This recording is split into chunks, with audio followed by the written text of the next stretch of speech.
My cousins laughed when they got Grandpa's valuable land, and I got an old wooden chest. It all started with that old wooden box.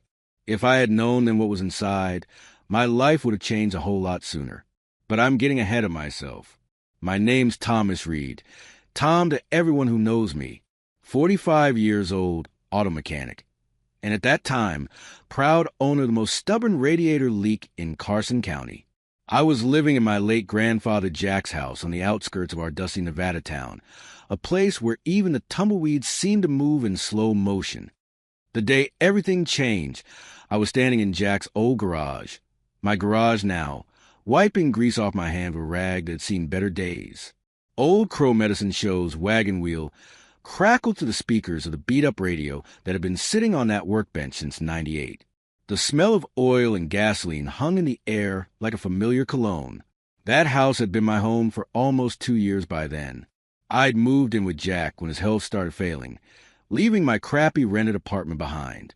None of my cousins wanted to help the old man, said they were too busy with their important city jobs and growing families. But truthfully, they just didn't want to be bothered with an old man who talked about silver mines and desert treasures more than their quarterly bonuses. Jack passed away 6 months before that day in the garage. He'd gone peacefully in his sleep after telling me one last story about the time he thought he'd struck it rich back in '57, only to find out he'd been digging in someone else's claim. He laughed about it even then, decades later. "The journey's the real goal, Tommy," he'd said, patting my hand with his weathered one. "Remember that when I'm gone."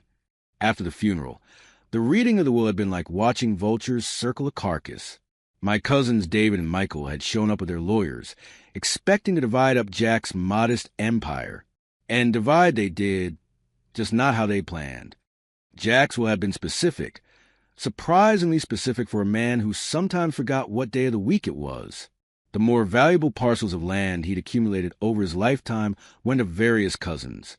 But the house, with everything in it, came to me, to Tommy.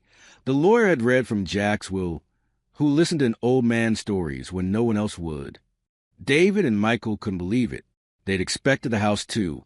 It sat on a decent-sized lot that would have been perfect for development. Instead, they got empty desert acreage. Valuable, sure, but not what they'd been salivating over. "You're welcome to the house, Tommy," David had said afterward, car keys to his BMW dangling from his manicured fingers. "It's a money pit anyway, just like Grandpa's silver fantasies." They weren't entirely wrong about the money pit part. The roof leaked in 3 places. The plumbing made noises like a dying whale. The property taxes were brutal. And my auto repair business barely kept the lights on. Those fancy resort hotels being built outside town were killing small operations like mine. Their guests didn't come to Nevada to get their oil changed. The bank had been sending those fancy letters with words like foreclosure and default for months. Apparently, inheriting a house doesn't mean you can afford to keep it. I took a swig from my lukewarm Coke and grimaced. Nothing like flat soda at the end of a long day fixing other people's problems while your own life sits in neutral. Tom, you're just like your grandfather, chasing ghosts and fairy tales. That's what Michael said the previous month when he stopped by unannounced in his shiny new pickup truck, supposedly to check on me. What he really wanted was to see if I'd finally given up, so he could buy the house for pennies before the bank took it. I wasn't as good with comebacks as Jack had been. He would have said something clever that would have sent Michael packing with his tail between his legs. Me? I just mumbled something about being busy and went back to fixing my truck's alternator. That wooden box had been sitting on top of my bedroom closet since Jack died. He'd mentioned it a few times in his final days, his voice growing hushed and serious. "There's treasure in there, Tommy," he'd whispered from his hospital bed, oxygen mask fogging with each labor breath. "Not the kind they can take from you." I'd nodded then, humoring a dying man. I figured it was full of old love letters to my grandmother or maybe childhood drawings I'd made. Sentimental stuff, valuable only to the heart. I hadn't even bothered to open it after the funeral. Grief has a funny way of making you put things off. Then life took over, bills needed paying, and the box just sat there collecting dust. The radio switched songs to Sweet Child O' Mine, and suddenly I was 17 again, stepping on Ellie Parker's toes at the spring fling dance. She was wearing a blue dress that matched her eyes, and I was wearing a rented tux that smelled faintly of the previous renter's cologne. When I crushed her foot during guitar solo, my face turned redder than Mom's apple pie cooling on the windowsill. Ellie just laughed it off, said she'd forgive me if I brought her some punch. That laugh, like wind chimes on a summer evening. I hadn't heard anything like it since. Mom's apple pies. Now there was something worth remembering. The whole house would smell like cinnamon and sugar for days. Neighborhood kids would mysteriously appear on our porch on baking days, like they had some kind of dessert radar. Mom would pretend to be annoyed, but always cut extra slices. She died 8 years before Jack, taking her recipe to the grave despite my pathetic attempts to recreate it. Some things can't be inherited, I guess. I reached up to the wall where I kept a few family photos I'd saved from the cousins' raid. There was my favorite picture of Jack and me, standing in front of his ancient Ford pickup, the desert stretching behind us like an ocean of sand and secrets. I must have been about 12. Jack had his arm around my shoulders, both of us laughing because the camera timer had gone off early, catching us by surprise. That truck had been our spaceship, our time machine, our faithful steed. We'd driven it all over the Nevada backcountry, Jack pointing out rock formations and teaching me how to read the land, like a book written by God himself. Tommy, you just got to learn the language. The year I spent living with Jack before he died was worth more than the 20 years before it. Every evening, we'd sit on the porch with cheap beers, and he'd tell me stories about his prospecting days in the 50s and 60s. Silver veins running to the Nevada desert, like God's own lightning frozen in stone. He'd say, eyes twinkling with the memory. The weird thing was, I never got tired of those stories, even when he told the same ones multiple times.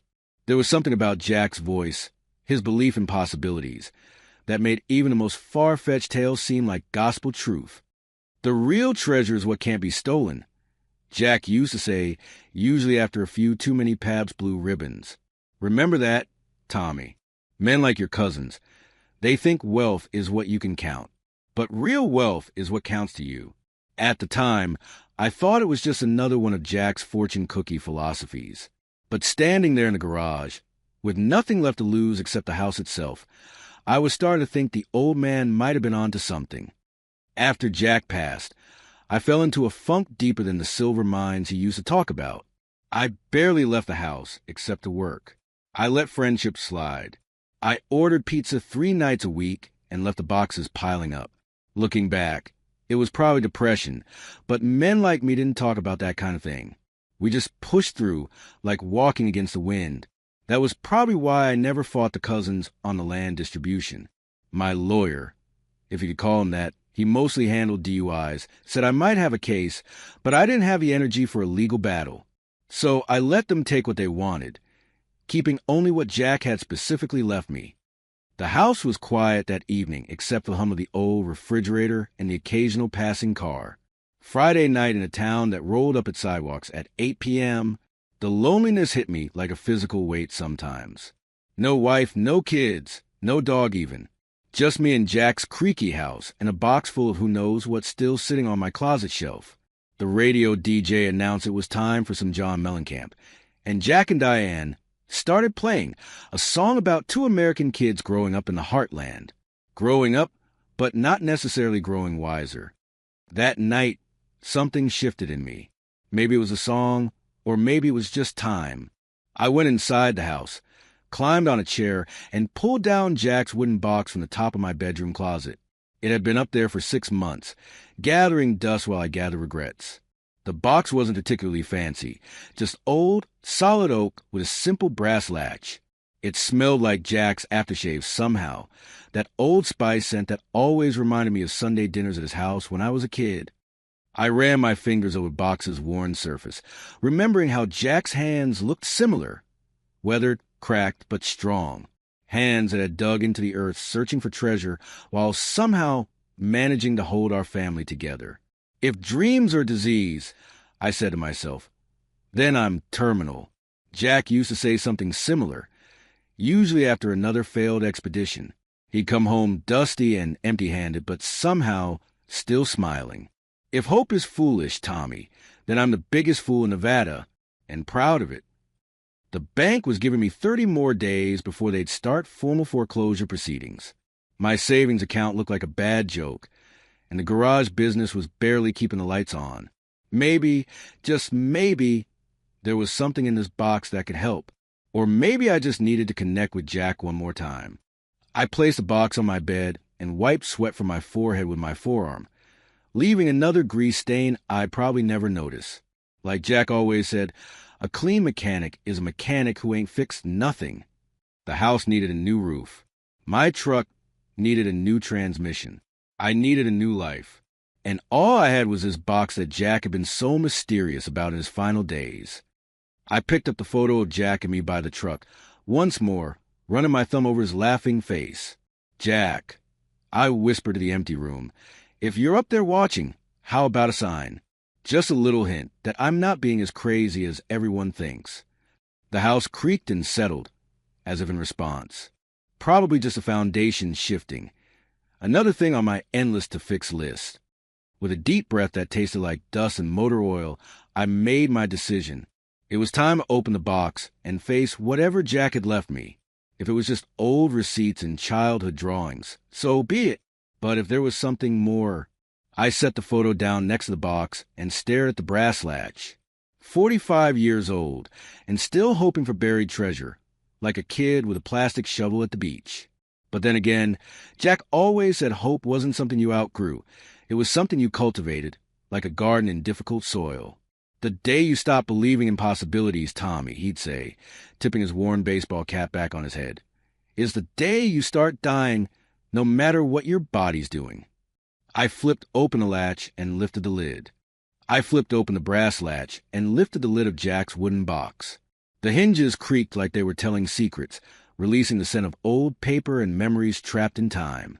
Inside, neatly organized, which surprised me, since Jack was never neat about anything except his prospecting tools, were stacks of yellow papers, faded photographs, and what looked like old receipts. I carried the box out to the garage where the light was better.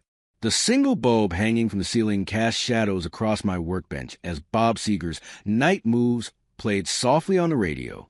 Some DJ somewhere must have been feeling nostalgic that night. Made two of us. The first few items were exactly what I'd expected. Old love letters from Jack to my grandmother Sarah, written while he was away on one of his prospecting trips. His handwriting was surprisingly elegant for a man with hands as rough as sandpaper. I set those aside, feeling like I was intruding on something private, even after all these years. There were photographs I'd never seen before. Jack as a young man standing proudly next to a mine entrance, his arm around a buddy whose name was scrawled on the back. Me and Jimmy Colson, Ruby Mountains, 1949. Their faces were streaked with dirt, but their smiles could have lit up Vegas. Deeper in the box, I found what looked like official documents, deeds, claims, surveys. Most were for parcels of land I didn't recognize, probably sold off decades ago when Jack needed cash. My grandfather had been land rich, but dollar poor for most of his life, always betting his last cents on the next big strike. Then, at the bottom of the stack, I found something different. It wasn't a deed or a letter or a photo. It was a map, hand-drawn on thick, yellowed paper that crackled when I unfolded it. The map showed a section of what I recognized as the Ruby Mountains, about 60 miles northeast of town. Jack had marked trails, elevations, and landmarks in his distinctive handwriting, adding little notes in the margins like, good water here, and watch for rattlers. But what caught my eye was a spot marked with a faded red X and the words, Silver Vein, 1953, scrawled next to it. Around the X, he'd drawn what looked like a geological cross-section, showing layers of rock with one bright vein running through it. I stared at the map, my heart doing a weird flutter in my chest. This wasn't just one of Jack's tall tales or exaggerated memories. This was something he'd documented, something specific enough that it might actually be real. In the corner of the map, Jack had written a note that made my throat tight. For Tommy, when he's ready to find his own treasure. May he have better luck than his old grandpa. He'd dated it just 3 months before he died. Growing up with Jack's stories, I'd learned to take them with a grain of salt. The fish was always bigger, the silver vein always richer, the adventure always more harrowing in his retellings. But looking at this map, with its careful measurements and precise landmarks, I wondered if maybe, just maybe, the old man had been telling the truth all along. I remembered summer evenings when Jack would grill hot dogs on his ancient Weber, and we'd sit on lawn chairs watching the stars come out over the desert. He'd point up at constellations, telling me how the old prospectors used them to navigate. "The stars don't lie, Tommy," he'd say, "unlike people in treasure maps." But this map, this one felt different.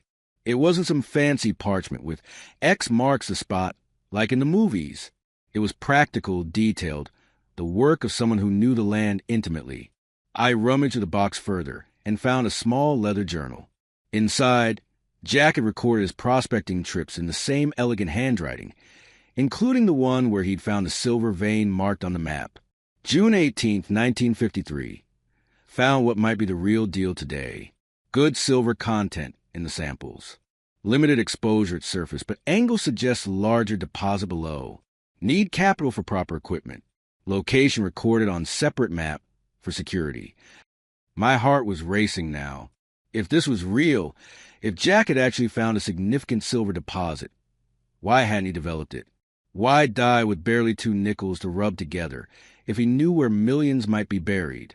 I flipped through more journal entries and found my answer several pages later. October 3rd, 1953. Had to sell mineral rights to Harmon's claim to cover Sarah's hospital bills. Kept the eastern parcel. Someday I'll go back. The silver's waited millions of years. It can wait a few more for me. Jack never went back. Life, bills, responsibilities, they have a way of derailing even the best laid plans. By the time my grandmother recovered, Jack had taken a steady job at the rail yard to provide stability. Later, when he might have had time to return, his knees and back were too far gone for serious prospecting. But he'd kept the map, kept the dream alive. And now, somehow, it had passed me. I needed help understanding what I was looking at. The geological markings might as well have been hieroglyphics to me. I fixed engines, not mountain ranges. But I knew someone who might be able to make sense of it all. Ellie Parker, the girl whose toes I'd crushed at the spring fling dance, was now the head librarian at Carson County Library. With minor in geology she'd picked up during a brief flirtation with becoming a park ranger. We'd gone our separate ways after high school, me to community college and then the family business, her to university, and then back home when her mom got sick. I'd seen her around town occasionally over the years, exchanged pleasantries at the grocery store or the annual 4th of July barbecue. Each time, I'd felt that same flutter I'd felt as a teenager, followed by the same certainty that someone like her wouldn't be interested in someone like me. The next morning, I showered, shaved, and put on my least-stained jeans and a button-up shirt that hadn't seen the light of day since my cousin's wedding 3 years earlier. Looking in the mirror, I hardly recognized myself without a layer of grease somewhere on my face or arms. I carefully placed Jack's map in a folder and headed to the library. Carson County Library was housed in an old brick building downtown, one of the few structures left from the town's brief mining boom in the early 1900s. Inside, it smelled like old books, furniture polish, and the coffee from the small cart near the entrance. I found Ellie at the reference desk, her dark hair now streaked with bits of silver that caught the light when she moved. She wore glasses now, small rectangular ones that somehow made her blue eyes look even brighter than I remembered. She was helping an elderly man look up something on the computer, her patience evident as she slowly explained how to use the mouse. When she looked up and saw me standing there awkwardly clutching my folder, her eyebrows rose in surprise, followed by a smile that knocked 20 years off my emotional age. "Tom Reed," she said, finishing up with the elderly gentleman. "I was beginning to think you were allergic to books." I managed a smile that probably looked more like a grimace. "Only the ones without pictures," I replied, immediately regretting the lame joke. But Ellie laughed, that same wind chime laugh from high school, and my nerves settled a bit. She led me to a quiet study room in the back of the library, away from the few other patrons browsing the shelves. "So, what brings the best mechanic in Carson County to my humble domain?" she asked, sitting across from me at a small table. Car manual research? Or are you finally returning that copy of Catcher in the Rye you borrowed in 11th grade? I'd forgotten about that book. It was probably still in a box somewhere in Jack's attic. Our attic. I need your help with something, I said, opening the folder, something my grandfather left me. I carefully unfolded the map and smoothed it out on the table between us. Ellie leaned forward, her glasses slipping slightly down her nose as she examined it.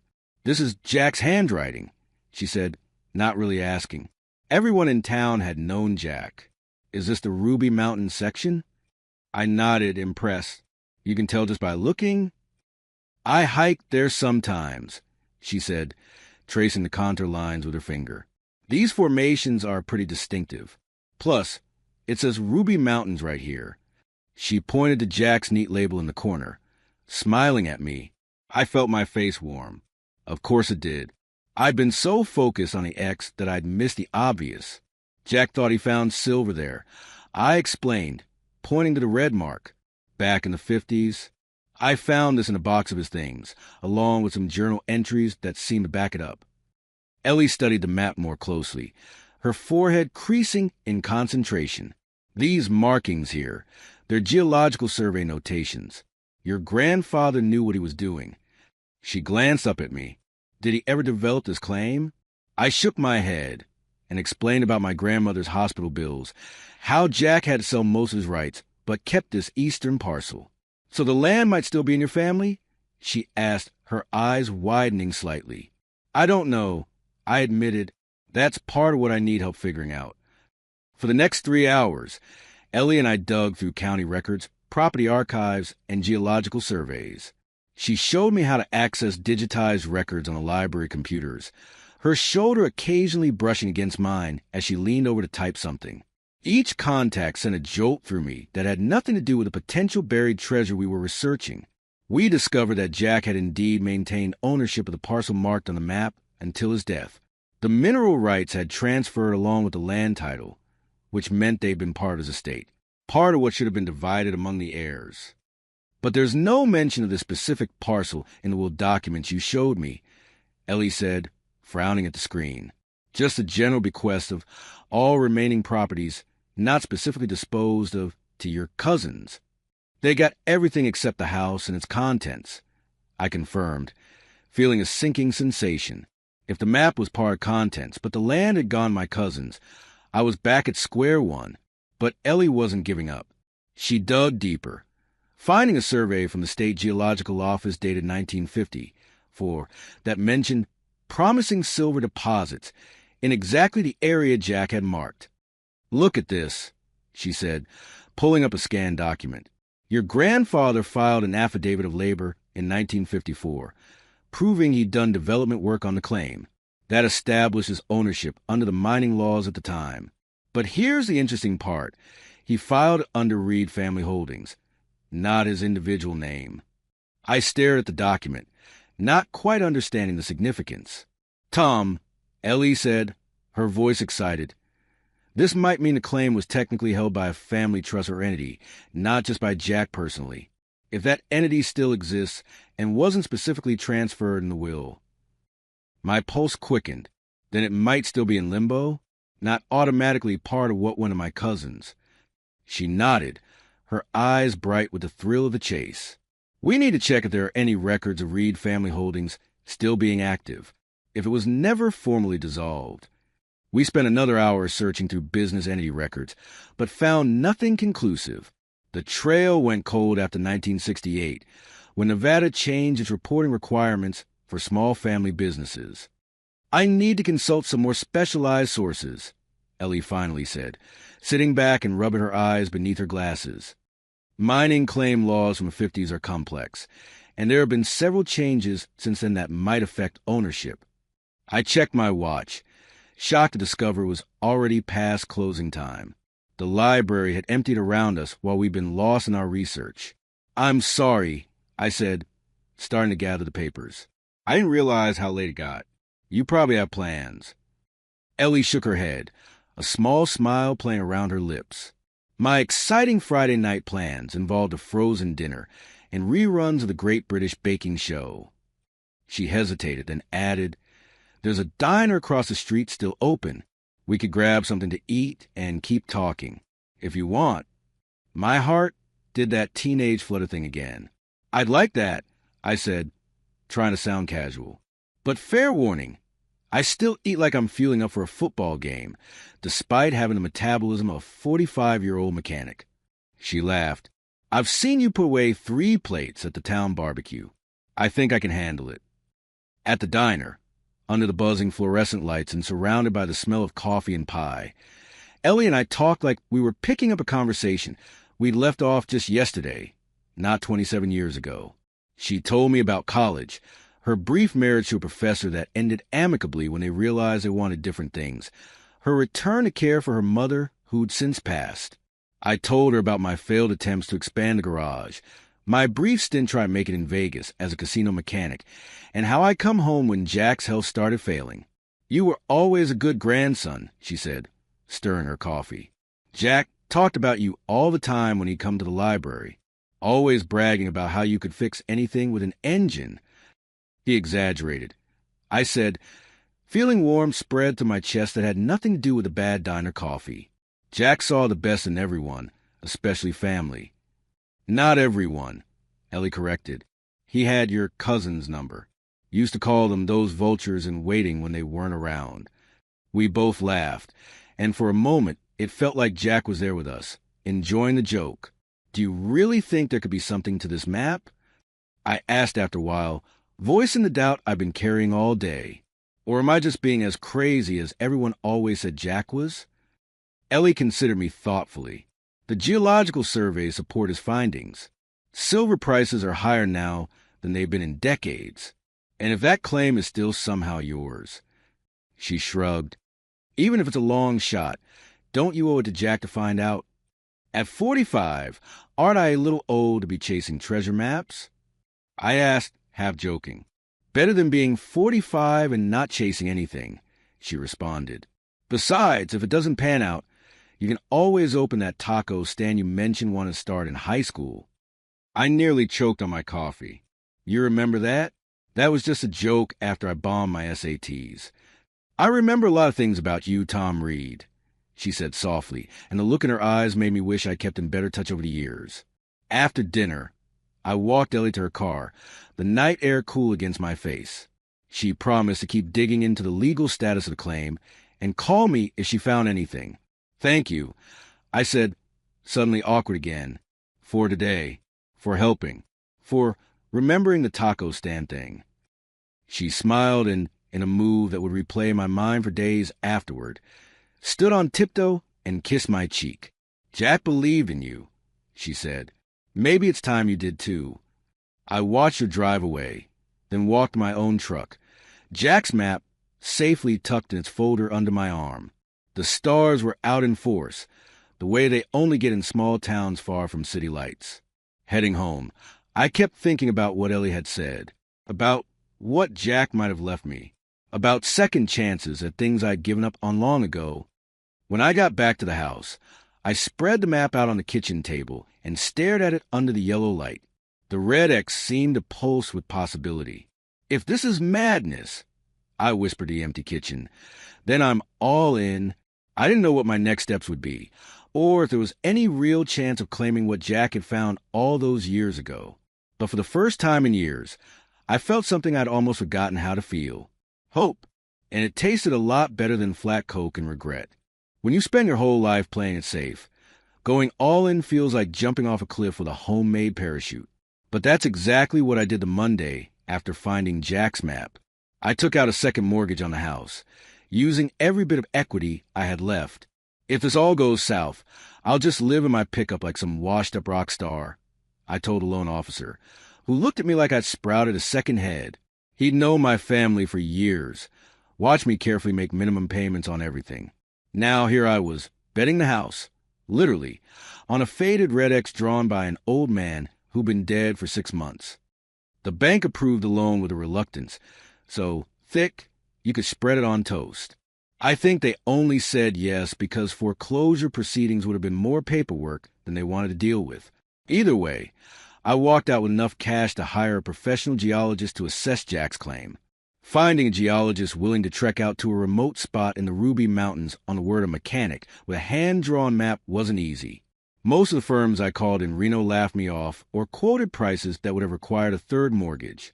Finally, Ellie suggested I try Stan Kowalski, a retired geology professor who occasionally consulted for mining companies.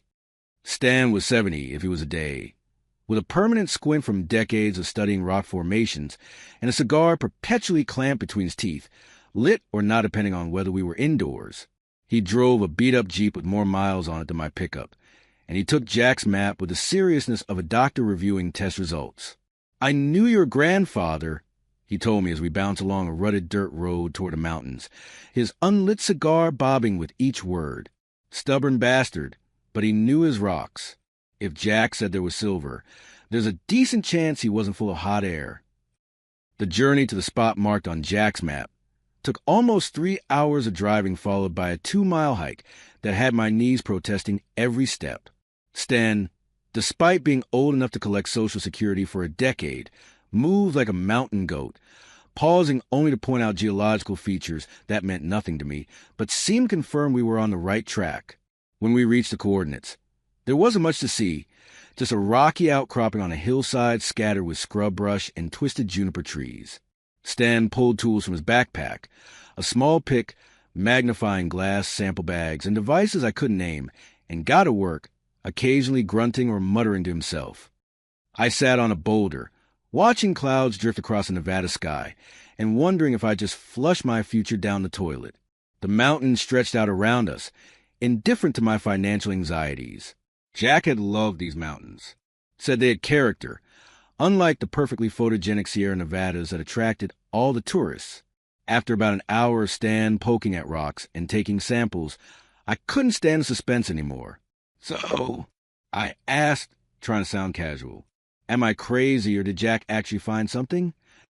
Stan straightened up, his knees cracking like twigs, and turned to me with an expression I couldn't read. Then, slowly, a grin spread across his weathered face. "Your grandfather wasn't crazy," he said, holding up a piece of rock with a grayish streak running through it. "This is a high-grade silver, or sample. Based on what I'm seeing in this outcropping, there's a significant vein running through this hillside.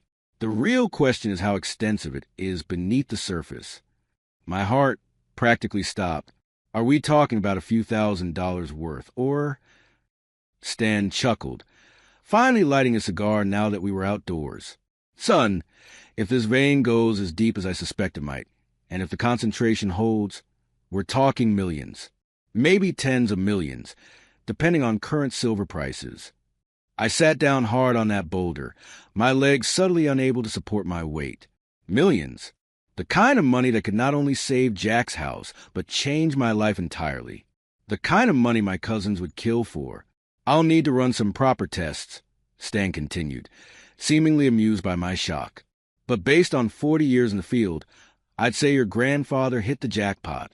He just never had the capital to develop it properly." That night, I cranked Bruce Springsteen's Born to Run so loud on Jack's old stereo that the windows rattled. I danced around the garage like a fool, air guitar with a wrench, high on possibilities. For the first time since Jack died, hell, maybe for the first time in my adult life, I felt like I was standing on the edge of something amazing instead of the edge of a cliff. I called Ellie with the news, my words tumbling over each other in excitement. She laughed that wind chime laugh and said she'd known all along that Jack wouldn't have held on to that map without good reason. "Come over for dinner tomorrow," she said. "We'll celebrate and figure out next steps." Next steps. Right, because finding silver was just the beginning.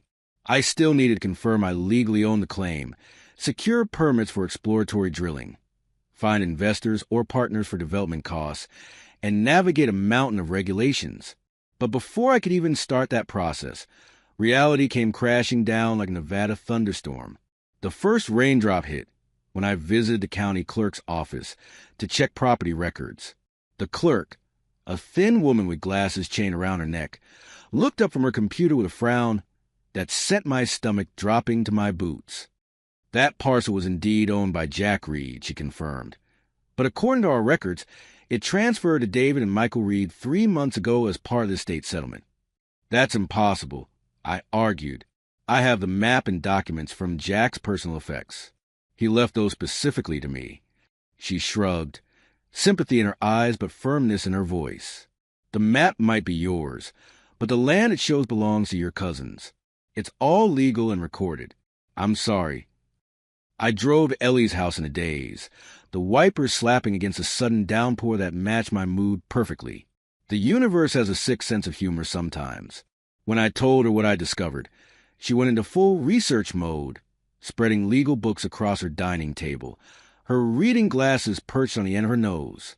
There might be a loophole, she said, flipping pages with determined energy.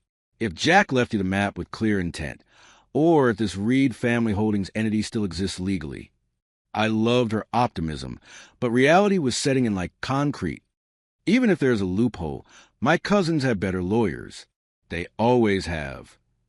The second thunderclap came the very next day. David showed up at my garage, stepping out his gleaming black BMW in a suit that probably cost more than my monthly income. His smile had all the warmth of a rattlesnake sunning itself on a rock. "Tommy," he said, looking around my workspace with barely disguised disgust. "Heard you've been poking around the old Reed property up in Ruby Mountains, making inquiries, hiring geologists. News travels fast in small towns, especially when you're asking questions about land that might be worth millions. Just following up on something Jack left me," I said, deliberately turning back to the carburetor I was rebuilding. Sentimental value. David's laugh could have frozen beer. "Sure, sentimental. That's why you mortgaged this dump to hire Stan Kowalski." He leaned against my workbench, uninvited. Stan called an old college buddy of his, who called a mining consultant, who happens to golf with me. I kept my face neutral, though my heart was racing. "Good for you." "Here's the deal, Tommy," David said, his voice dropping to business mode. "Whatever Jack thought he found up there, it's on my land now. My land. If there's silver, it's mine. If you try to contest ownership or trespass again, I'll bury you in legal fees before you ever see the inside of a courtroom." After he left, I put down my tools and walked outside, looking up at the cloud-streaked sky. The rain had stopped, but the air still smelled of wet sage and dust. What now? Give up? Let David win again? Jack's voice seemed to echo in my head. The real fight isn't about winning, Tommy. It's about not letting them see you quit. The third storm hit a week later. The local paper ran a story about potential mining development in the Ruby Mountain foothills, complete with quotes from environmental activists concerned about watershed damage. Suddenly, my quest for Jack's silver wasn't just a family feud. It was a public issue. Signs appear around town. Save our mountains and no to Reed mine. People I'd known my whole life, customers whose cars I'd fixed at discount rates, were giving me side-eye at the grocery store.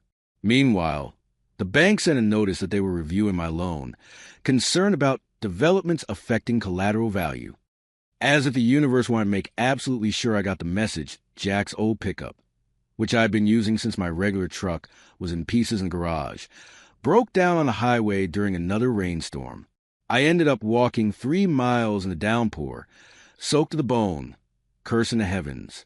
Is this a sign, or am I just the unluckiest son of a gun in Nevada? I shouted at the empty road, rain dripping from my nose and chin. By the time I made it home, I was ready to throw in the towel. Called David, tell him he could have the silver, the house, the whole damn legacy. I was tired of fighting battles I couldn't win. And then I found the letter. I was digging through Jack's box again, looking for anything that might help my case, when I discovered a sealed envelope tucked into a secret compartment in the bottom of the box. My name was written on it in Jack's elegant script. Inside was a single sheet of paper, dated just weeks before he died. Tommy, if you're reading this, you found the map and maybe realize what it means. The silver is real. I found it when I was younger than you are now, but life got in the way of dreams, as it often does. But here's what I learned in my 82 years. The real treasure isn't the silver in that mountain. It's the stubbornness in your heart. The unwillingness to let go of what matters, even when smart money says you should. Your cousins will fight you. They've been waiting for me to die, so they could pick over whatever I left behind. They think wealth is something you count. But real wealth is what you fight for. I fought for this family when everyone said I was crazy to keep trying. Fight for what's yours, Tommy. Not just a silver, but the right to follow your own map, with love and faith in you, Jack. I read that letter 3 times, tears blurring my vision. Then I called Ellie. That night. She came over with coffee, homemade cookies, and a determination that matched the fire Jack's letter had rekindled in me. We spread papers across my kitchen table, mapping out a battle plan like generals preparing for war. The environmental concerns are legitimate, Ellie said, munching a cookie. But they're also an opportunity. What if we propose a different kind of mining operation? Minimal impact, local labor, community profit sharing. I looked at her, this woman who'd come back into my life like she'd never left. You're remarkable, you know that? Most people would have run screaming from this mess. She smiled, reaching across the table to brush cookie crumbs from my shirt. Remember when we were 17 and we talked about driving to California in your beat-up Camaro? Just leaving everything behind and starting fresh. I remembered. We'd been at a bonfire party after graduation, slightly drunk on cheap beer and possibilities. We'd mapped our route down the coast, all the way to San Diego. But then her mom got sick and my dad lost his job, and reality intervened, as it tends to do. We never made it to California, I said softly. No, she agreed. But we're getting a second chance at an adventure now. A different one than we planned, but still. The way she looked at me then made me feel like that 17-year-old again, full of hope and stupid courage.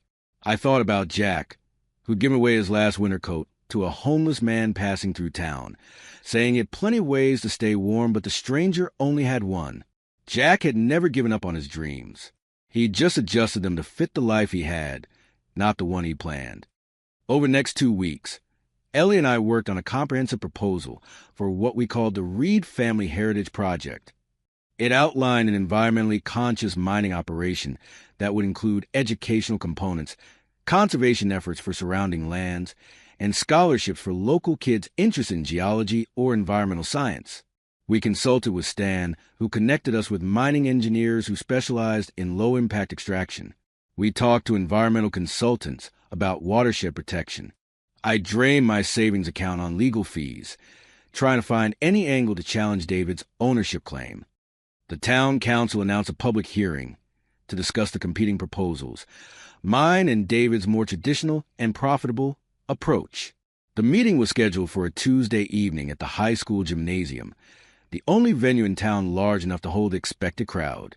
I spent the day before the hearing in a state of near panic. What did I know about public speaking? About mining? About anything beyond fixing carburetors and keeping old engines running? Ellie found me in the garage, sitting in Jack's pickup, staring at nothing. You'll do fine, she said, sliding into the passenger seat like she belonged there. Just speak from the heart. Tell them what this means to you, to Jack's memory. David will have charts and projections and fancy economic impact studies. I said, I have a hand-drawn map and a story about my grandfather. Yes, Ellie agreed, and that's exactly why you'll win. Because this isn't just about silver or money. It's about legacy. It's about the kind of community we want to be. The gymnasium was packed that night.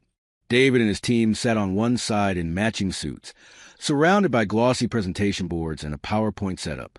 I sat on the other side in my cleanest jeans and a button-up shirt Ellie had ironed for me, Jack's map and letter carefully protected in a folder on my lap. David went first, his presentation slick and professional. Jobs, tax revenue, economic growth.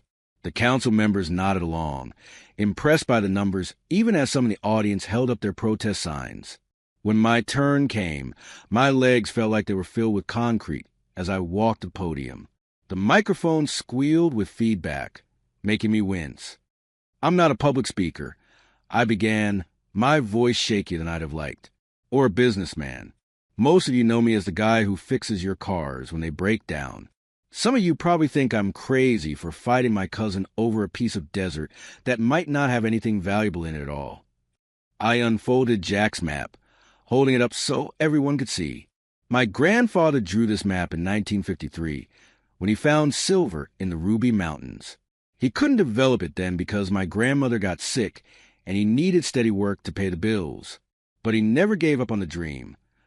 I told him about Jack, not just the silver, but the man, how he'd taught neighborhood kids to fish in the creek behind his house, how he'd kept the town's vehicles running during the bad recession in the 80s, often accepting payment in home-cooked meals or promises of future work, how he'd been the first to show up with his pickup when the Henderson family lost their home to fire, helping to salvage what could be saved. Jack Reed believed in this town. I said, my voice stronger now. He believed in taking care of the land and the people on it. That's why our proposal isn't just about extracting silver and making money. It's about doing it right. I explained our plan. The environmental safeguards, the community benefits, the scholarships.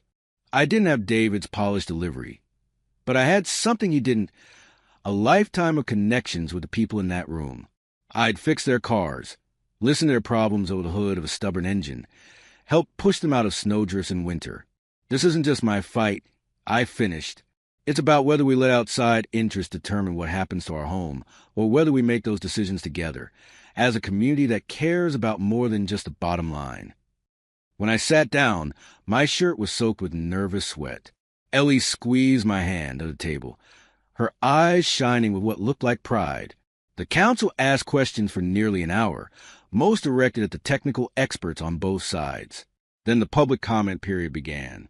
I braced myself for criticism, for people to point out all the flaws in my amateur plan. The first person to approach the microphone was Bill Simmons, who owned the hardware store. I've known the Reed family for 40 years, he said.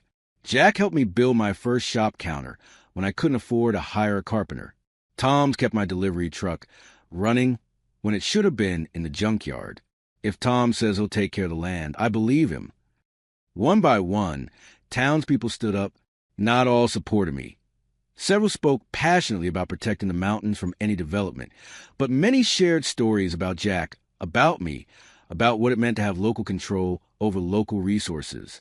David's face grew stonier with each testimonial, and his experts shifted uncomfortably, clearly not prepared for the community aspect of the debate. The council adjourned without making a decision, promising to review both proposals and reconvene in 2 weeks. As people filed out, many stopped to pat my shoulder or shake my hand. David left quickly, surrounded by his consultants, not making eye contact with anyone. Later that night, I stood in Jack's backyard, my backyard, looking up at the stars. The same stars Jack had taught me to navigate by on our camping trips. The same stars that had watched over this land for billions of years before any Reed staked a claim to it. The battle wasn't over.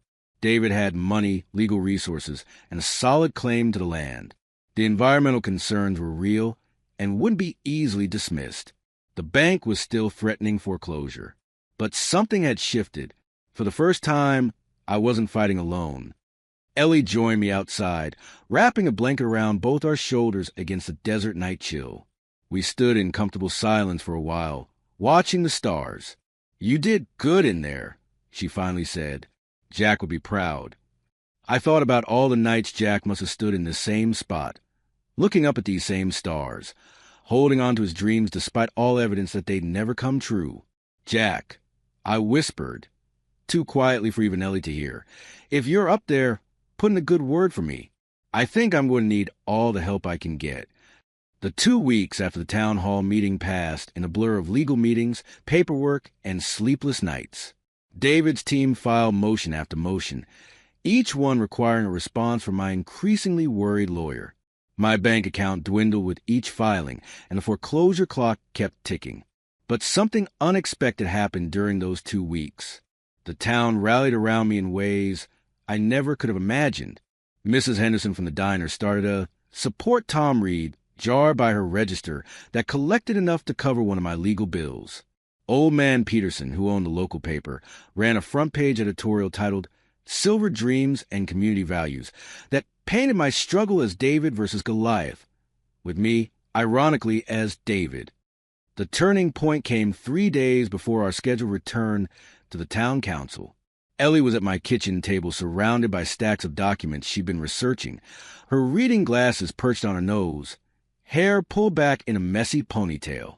She'd taken personal days from the library to help sort through the legal maze. "Tom!" she suddenly exclaimed, nearly knocking over a coffee mug. "I found something." She was holding a faded document she dug out of the county archives, her hands trembling with excitement. "Reed Family Holdings wasn't just some informal title Jack used," she explained, pushing the paper toward me. "It was a properly registered family trust established in 1953, with specific provisions for succession. When the mineral rights were transferred to this entity, they became trust property, not personal property." I stared at the document, trying to understand the legal jargon. "What does that mean exactly?" "It means," Ellie said, her eyes bright, "that those rights couldn't be automatically transferred through Jack's personal will. The trust has its own succession rules, which state that management passes to the oldest direct male descendant actively involved in prospecting or mining activities related to the trust properties." My heart skipped. "That would be me." "That would be you," she confirmed. "Not David or Michael. They've never shown any interest in the actual mining, only in the potential profits. According to this trust document, you're the rightful trustee, and you have legal authority over those silver deposits." We took this bombshell to my lawyer, who initially looked skeptical but grew increasingly animated as he reviewed the document. "This changes everything," he said finally. "The trust supersedes the will. If we can prove continuous existence of the trust, and that Jack intended for you to be the successor trustee." The judge's chambers were wood-paneled and somber, smelling of old books and furniture polish. David sat with his legal team on one side of the conference table, looking confident in another expensive suit. I sat on the other side with my loan attorney, wearing the same button-up shirt I'd worn to the town meeting. Ellie waited outside. Only parties to the case were allowed in these preliminary hearings. Judge Harriet Wilson was a no-nonsense woman in her 60s who'd grown up in our county and knew most of its history firsthand. She studied the documents before her with piercing eyes, occasionally asking clarifying questions that made even David hotshot lawyers squirm. "This is an unusual case," she finally said, setting down her reading glasses. "On one hand, we have a will that clearly distributed most properties to plaintiffs. On the other, we have a previously dormant but legally valid family trust with specific succession provisions." She turned those piercing eyes on David. "Mr. Reed, did you or your brother ever engage in prospecting activities on the disputed land?" David shifted uncomfortably. "No, Your Honor. We're businessmen, not miners." "And you, Mr. Thomas Reed," she continued, turning to me, "have you actively pursued the mining interests outlined in this trust?" "Yes, Your Honor," I answered, my mouth dry. "I've hired geological consultants, developed environmental impact plans, and worked to create a community center approach to the silver deposits my grandfather identified." She nodded, making a note. "It appears to me that the Reed Family Holdings Trust remains a valid legal entity, and that according to its own governing documents, Thomas Reed is the rightful successor trustee with control over the mining rights to the disputed property." David's lawyer immediately protested, but Judge Wilson held up a hand. "Furthermore, the trust document specifically separates surface rights from mineral rights. The plaintiffs may retain ownership of the land itself, but the silver deposits beneath belong to the trust under Mr. Thomas Reed's management." David's face turned a shade of red I'd never seen on a human being before. It was somewhere between a fire truck and a ripe tomato. His lawyer whispered frantically in his ear, but Judge Wilson wasn't finished.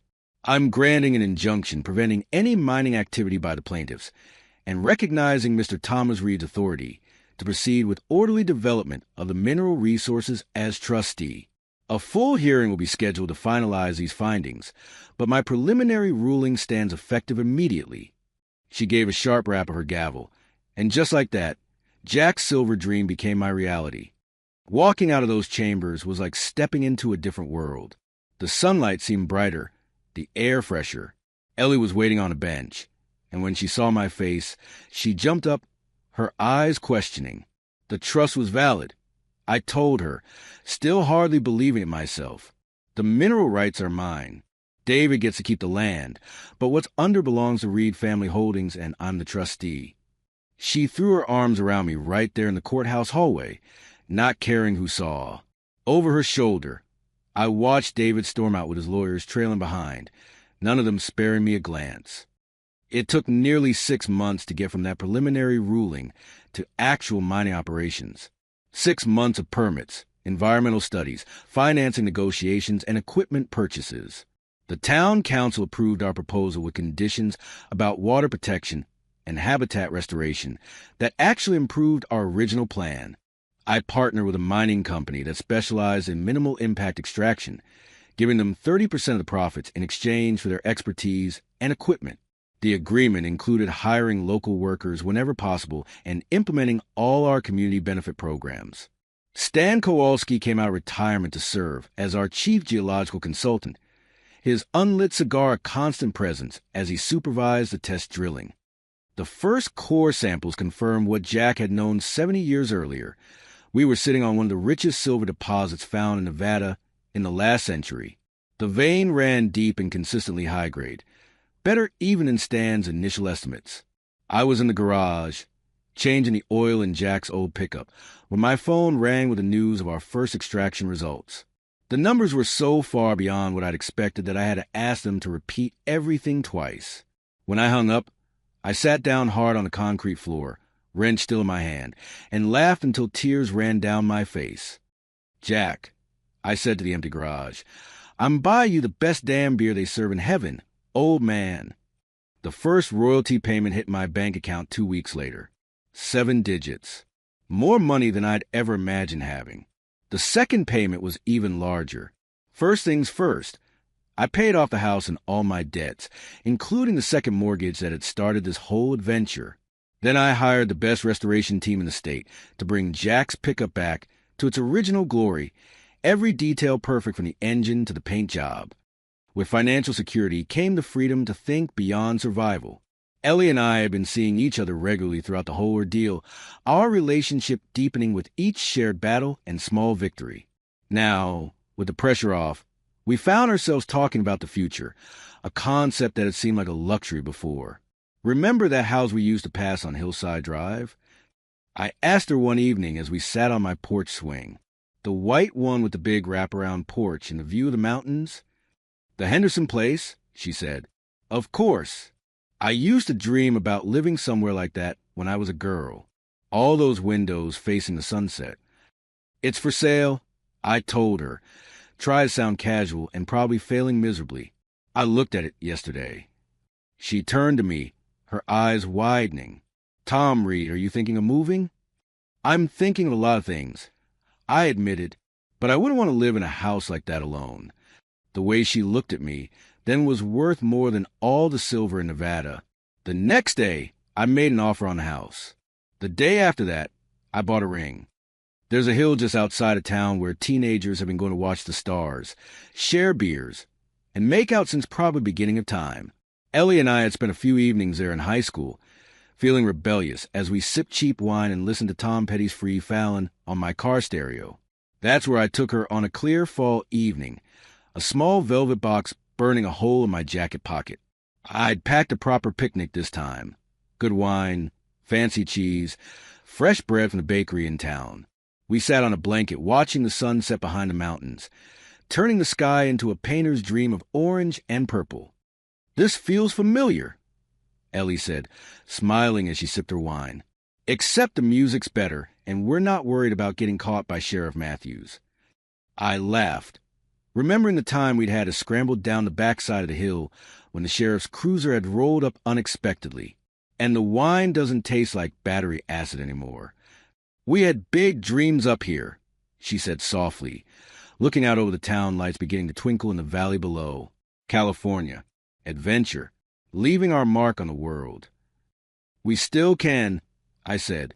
Then, before I could overthink it, I slid off the blanket onto one knee, pulling out the box and opening it to reveal the diamond ring inside. Different dreams, maybe, but bigger in some ways. Ellie's hands flew to her mouth, her eyes wide in the fading light. Ellie Parker, I said, my voice steadied and I felt, I've loved you since you laughed when I stepped on your toes at the spring fling. Would you do me the honor of becoming my wife? She didn't answer right away. Instead, tears filled her eyes, spilling down her cheeks as she nodded. When she finally spoke, her voice was thick with emotion. You always were my treasure, you dummy, she said, launching herself at me with enough force to nearly knock us both over. Of course I'll marry you. I slipped the ring onto her finger as Tom Petty sang about free falling to the car speakers, a touch I'd planned, but that felt even more perfect in the moment than I'd imagined. With my personal life settled into a happiness I never thought I'd find, I turned my attention to keeping the promises I'd made to the town. The Jack Reed Memorial Scholarship Fund was established with an initial endowment of $5 million, providing college assistance to local kids interested in environmental science, geology, or mining technology. We set aside another $3 million for desert preservation and rehabilitation projects, working with the same environmental groups that had initially opposed our mining operation. Together, we created a plan to not only protect the existing ecosystem, but improve areas that had been damaged by previous development. The Reed Family Heritage Center broke ground next to the library, designed to showcase the history of mining in the region and provide educational resources for schools and visitors. Ellie took a leading role in developing its programs, her enthusiasm for local history finding a perfect outlet. David and Michael stayed away for months after the court ruling, licking their wounds and probably plotting their next move. But money has a way of changing dynamics, and eventually they showed up at my door one Sunday afternoon, looking uncomfortable but determined. We should talk about a family partnership, David began, all business despite the forced smile. Pool our resources, the land, the mineral rights. Together we could... Stop right there. I interrupted, leaning against the doorframe. I'm not interested in a partnership. David's smile faltered. Be reasonable, Tommy.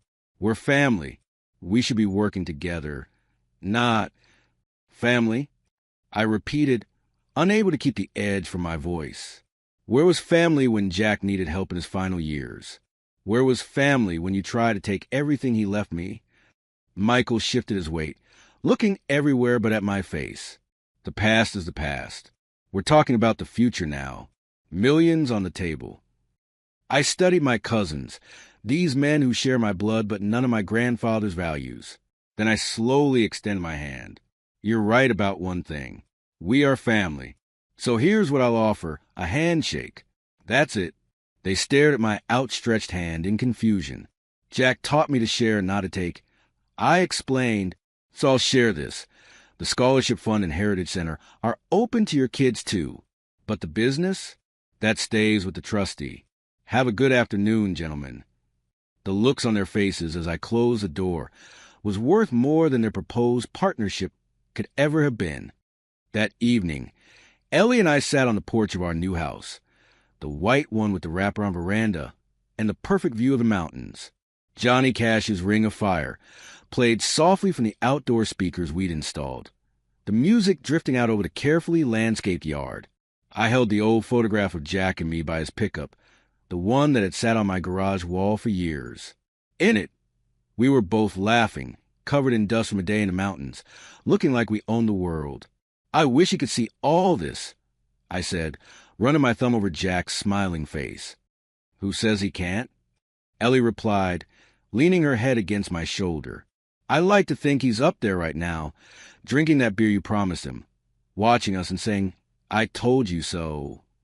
The thought made me smile. Jack had always claimed the stars were just pinholes in the floor of heaven, letting the light shine through. Looking up at the first evening stars appearing in the darkening sky, it was easy to believe he might be peering down through one of them. The real wealth isn't in what you have, I said, remembering Jack's words. It's in who you have beside you. Ellie took my hand, her engagement ring catching the last light of sunset. We did it, didn't we? We actually found buried treasure, like a couple of kids in an adventure story. We found a lot more than silver, I said, putting my arm around her shoulders and pulling her close. The porch swing creaked gently as we rocked, watching the mountains turn purple in the fading light. The same mountains that had held Jack Silver all those years, waiting for the right time, the right person. "We made it, kid," I whispered, setting the photo carefully on the small table beside us. Ellie's hand found mine, our fingers intertwining as naturally as they'd been doing for decades. The house behind us was new, the future ahead uncharted. But sitting there with Ellie, I felt something I recognized from those old camping trips with Jack. The quiet certainty of being exactly where I was meant to be,